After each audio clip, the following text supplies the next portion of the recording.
Brothers, we got to live with a healthy fear of God in our hearts.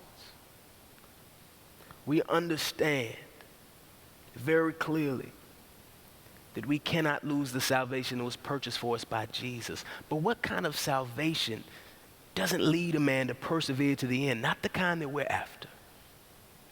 We know that we cannot expect to have zero concern for Jesus, zero repentance and obedience, and be saved in the end. That perseverance takes a lot of help from God's Spirit. That perseverance takes a lot of sovereignty from our God, and it takes a lot of discipline and self-control from us. Pastor, I want to ask you, how vulnerable are you?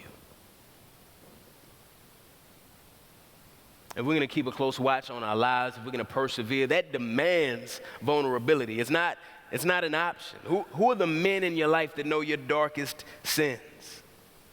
If there aren't any, then, the truth is we just trust ourselves too much sometimes. We think we can handle it on our own. We assume we can take care of it. And what we're doing when we do that is we're putting ourselves in some categories as if we're some kind of special sheep who don't need other sheep. Brother, you're not a special sheep who doesn't need other sheep. You've been called an under shepherd, but you're a sheep like everybody else that desperately needs others. Brothers, who are you vulnerable with? I want to encourage you to leave no kind of dark corners in your life if you're going to watch over your soul.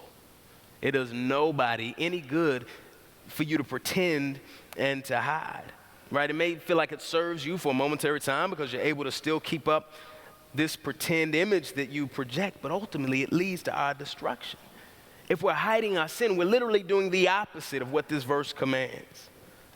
So if there are any brothers here who are living in secret sin, I want to press on you right now not to hide it any longer, to confess that sin to the people you came with. If you came along, call somebody right after this session. I want to encourage you, bring that sin into the light, because we cannot hide our sin and watch our lives closely at the same time. It is not heroic to lead others at the expense of your soul. None of us are too big to fail, and it does not serve congregations for us to pretend like we're holy when we're not.